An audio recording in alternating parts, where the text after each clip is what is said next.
द्वितीय विश्व युद्ध के बाद अंतर्राष्ट्रीय क्षितिज पर दो महाशक्तियां रह गई हैं।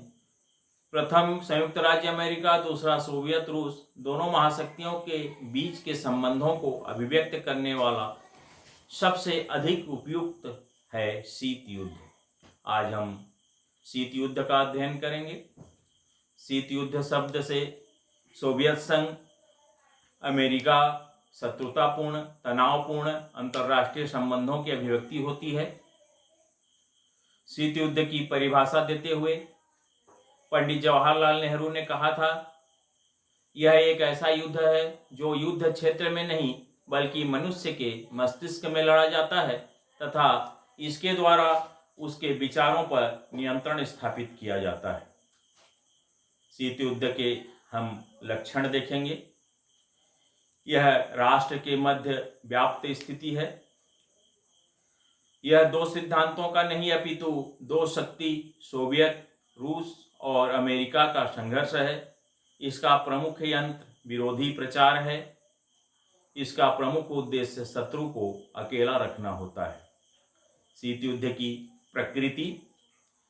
इस युद्ध में युद्ध की परिस्थितियां बनती हैं परंतु वास्तविक युद्ध हथियारों के द्वारा नहीं होता है। इस युद्ध में प्रत्येक पक्ष अपनी शक्ति तथा प्रभावों में प्रसार तथा विस्तार करना चाहता है ताकि प्रतिपक्ष पर अंकुश बनाया जा सके। शीत युद्ध में प्रत्यक्ष युद्ध न होकर परोक्ष युद्ध होता है, जिसको हम प्रॉक्सी वार कहते हैं। शीत युद्ध में हथियारों की दौड़, आर्म्स रेस तथा हथियारों का जखीरा तैयार किया जाता है। इस युद्ध में मनोवैज्ञानिक तथा मानसिक युद्ध होता है। यह वास्तविक युद्ध अधिक डरावना होता है या वास्तविक युद्ध से अधिक डरावना होता है।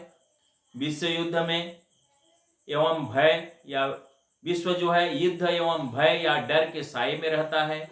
इसमें गुप्तचरी, व्यापक प्रचार, सैन्य संगठन, प्रादेशिक संगठनों आदि का सहारा लिया जाता है। शीत युद्ध में दो राष्ट्रों के बीच में तनाव जो है वो शीर्ष होता है। शीत युद्ध के प्रमुख कारणों का हम संक्षिप्त अध्ययन करेंगे। विश्व का दो गुटों में विभाजित होना इसका प्रमुख कारण है। विकासशील एवं पिछड़े देशों की किसी एक गुट में निर्भरता इसका दूसरा कारण है। और सोवियत संघ की भूमिका पूर्वी यूरोप के देशों में कठपुतली सरकार की स्थापना करने में सोवियत संघ की महत्वपूर्ण भूमिका रही है। सोवियत संघ इन देशों में साम्यवाद के प्रसार हेतु विशेष अभियान चलाया है। उन्हें राजनीतिक, आर्थिक, सामरिक, तकनीकी एवं अन्य सहायता प्रदान की है। उन देशों में साम्यवादी सरकारों की स्थापना की है। अमेरिका और सोवियत संघ के बीच वैचारिक मतभेद के कारण तटस्थ देशों पर शंका की दृष्टि से देखना, भारत जैसे विकासशील देश भी रूस से मित्रता को अमेरिका शंका की दृष्टि से देखता था। साम्यवादी दल द्वारा शासित राज्यों का उदय इसका प्रमुख कारण है। पोलैंड, हंगरी, चेकोस्लोवाकिया इत्यादि देशों में साम्यवादी सरकारों की स्थापना से अमेरिका, ब्रिटेन एवं पश्चिमी यूरोप के अन्य देश भी सशंकित हो उठे थे। अतः साम्यवाद के प्रसार को रोकने हेतु पूंजीवादी गुट के देश कुछ भी करने को तैयार थे। संयुक्त राष्ट्र संघ की शक्ति में दुर्बलता, पूंजीवाद एवं साम्यवादी गुटों के मन में एक दूसरे के प्रति संदेह और भय के विचारों को दूर करने में हमारा जो यूएनओ है वो सफल नहीं रहा है और इसकी परिणति से ही हमारा जो शीत युद्ध है वो शीत युद्ध के रूप में परिणाम सामने आए हैं।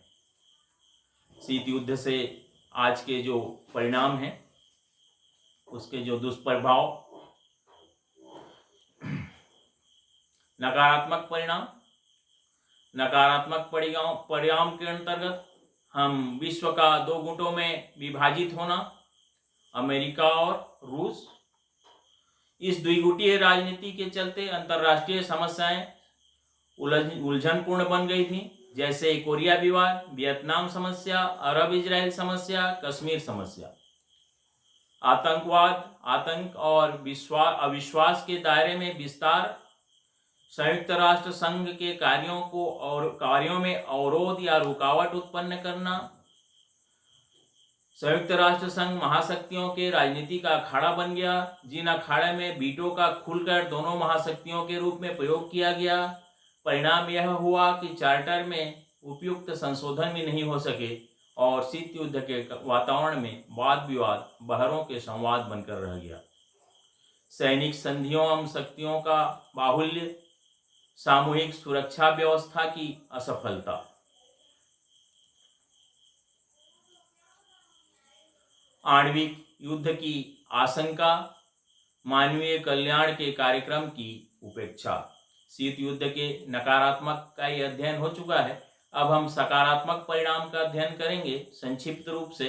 इसमें गुट निरपेक्ष आंदोलन को प्रोत्साहन शीत युद्ध के कारण मिला तथा नवोदित राष्ट्र को उपनिवेशवाद से सही अर्थों में स्वतंत्रता मिली।